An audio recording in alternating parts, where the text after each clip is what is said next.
शेतकरी मित्रांनो, राम राम.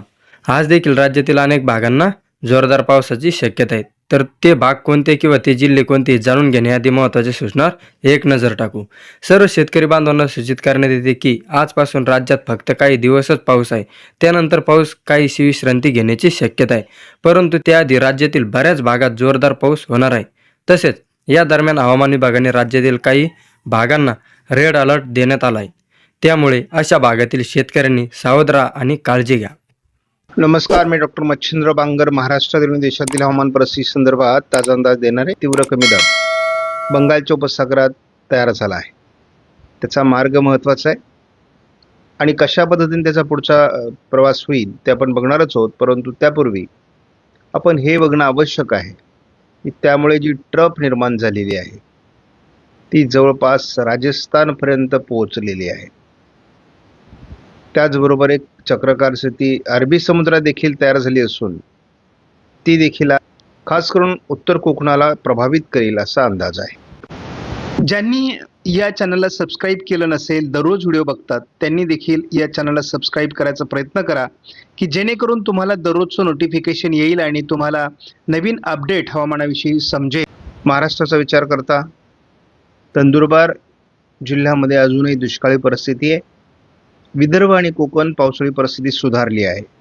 आज 5 जुलैनुसार जर आपण भारतामध्ये ऑल इंडिया वेदर बुलेटिननुसार भारतीय हवामान खात्याने दिलेले अलर्ट्स बघितले तर मध्य भारतामध्ये ऑरेंज अलर्ट आहे. त्यानंतर गुजरात, महाराष्ट्राच्या काही भागामध्ये आणि उरिसामध्ये रेड अलर्ट देण्यात आलेला आहे. आणि याचा जे तयार झालेले डिप्रेशन आहे त्या संदर्भातील हा अलर्ट आहे. या अलर्टमध्ये गुजरात आणि महाराष्ट्राच्या भागातील अलर्ट हा 6 तारखेला देखील कायम आहे. कोकण आणि पूर्व गुजरातमधील रेड अलर्ट हा जवळपास 7 तारखेला कायम आहे. ऑरेंज अलर्ट अनेक भागात देखील कायम आहे. 8 तारखेपासून महाराष्ट्रातील पावसाचा प्रभाव कमी होईल आणि मराठवाड्यातील पावसाचाही जोर कमी होण्याची शक्यता आहे. 9 तारखेला विदर्भ मराठवाड्यातील पाऊस उघडण्याचे संकेत असून उर्वरित महाराष्ट्रात मात्र येलो अलर्ट देण्यात आलेला आहे. कोकण वगळता महाराष्ट्रातील पावसाचा जोर हा 10 तारखेला कमी होतोय. आपण काल झालेल्या भारतातील पावसाचा अंदाज जर बघितला तर मध्य भारतावर या पावसाचा पूर्णतः प्रभाव आहे. या भागावर त्याचा खास करून प्रभाव आपल्याला बघायला मिळतो. याच्या बाहेरील कुठल्याही भागामध्ये जरी पाऊस असला तरी त्याचं प्रमाण कमी आहे. तीन वादळी प्रणालीमुळे जे काही वातावरण तयार होणार आहे त्यामध्ये आपण मध्य प्रदेश, गुजरात, राजस्थान, महाराष्ट्र अशा पद्धतीने ही सिस्टम परिणाम करणार आहे. या ठिकाणी महत्त्वाची बाब म्हणजे एक ट्रफ अशा पद्धतीने या ठिकाणी सक्रिय होण्याची शक्यता आहे. पुढच्या आठवड्यात मात्र पावसाची थोडी कमी असण्याची शक्यता आहे. मात्र मुंबई आणि उत्तर महाराष्ट्रात पाऊस राहील असा अंदाज आहे. या मॉडेलनुसार आपण झटपट पुढील 10 दिवसाचा अंदाज बघणार आहोत. आजपासूनच महाराष्ट्रातील पावसाचे प्रमाण कमी होते, परंतु या भागात पावसाचा प्रभाव राहणार आहे. थोडा विदर्भाच्या काही भागात असू शकतो, परंतु महाराष्ट्रातील एकूण जे पावसाचे प्रमाण आहे ते कमी होण्याची शक्यता आहे. 6 तारखेला देखील उर्वरित महाराष्ट्रात पाऊस असेल, परंतु या भागात थोडं पावसाचं प्रमाण आहे आणि या भागात पावसाचं प्रमाण असण्याची शक्यता आहे. म्हणजे पावसाचं प्रमाण मराठवाडा, विदर्भ, पश्चिम महाराष्ट्र या ठिकाणी कमी होणार आहे. 7 तारखेपासून हे प्रभाव थोडा उत्तरेला सरकण्याची शक्यता आहे. मात्र महाराष्ट्रामध्ये विदर्भाच्या आणि मध्य महाराष्ट्र, उत्तर महाराष्ट्राचा परिणाम जाणवण्याची शक्यता आहे. 8 तारखेपासून महाराष्ट्राच्या उत्तरेकडून जे विदर्भ असेल, मराठवाडा असेल किंवा उत्तर महाराष्ट्र असेल याच्या उत्तरेकडून याचा प्रभाव राहील. कोकणातही हलका प्रभाव राहण्याची शक्यता आहे. मुख्य प्रभाव संपणार आहे. 9 तारखेपासून महाराष्ट्रातील पाऊस उघडेल. 10ला उघडीप आहे कोकणात हलक्या सरी. 12 तारखेला गोंदियात पाऊस दाखवण्यात आला आहे. 13ला गोंदियामध्ये पाऊस आहे. उर्वरित महाराष्ट्रात कडकडीत उघडीप आहे. 14 तारखेला हवामानात पुन्हा बदल होणे अपेक्षित आहे. 15ला महाराष्ट्रात सर्वत्र पुन्हा ढगाळ परिस्थिती, पावसाचं अनुकूल वातावरण, कोकण किनारपट्टीला पाऊस सुरू होईल. या मॉडेलनुसार आपण वादळी ट्रॅक जर बघितला तर साधारण ओरिसा, पूर्व, उत्तर छत्तीसगड आणि पुढे मध्य प्रदेशच्या उत्तरेकडील भागातून हा मध्य भारतावर सरकण्याची शक्यता आहे आणि खूप दूरवरून ही सिस्टम पुढे निघून जाईल. त्यामुळे तिचा फार परिणाम महाराष्ट्रावर डायरेक्ट होणार नाही. आपण एकत्रित अंदाज बघितला तर या भागामध्ये पावसाळी अंदाज साधारणपणे जाणवतोय आणि आपण या भागात पावसाचं प्रमाण कमी असल्याचं बघतो. तर या भागात या पावसाचा प्रभाव काही काळ अजून राहणार आहे हेही आपण बघतो.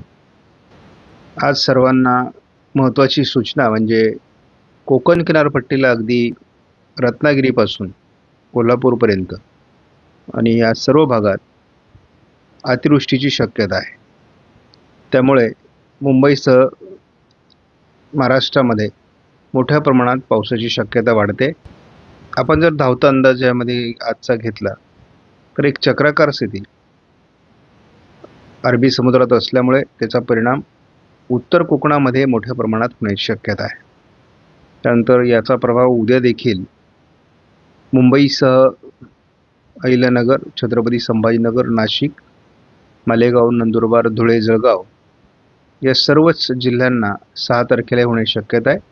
याचा मुख्य प्रभाव जो आहे तो अहिल्यानगर आणि नाशिक, छत्रपती संभाजीनगर या भागात अधिक असण्याची शक्यता आहे कोकणाबरोबरच. 7 तारखेला उत्तर महाराष्ट्रात पावसाळी परिस्थिती राहू शकते.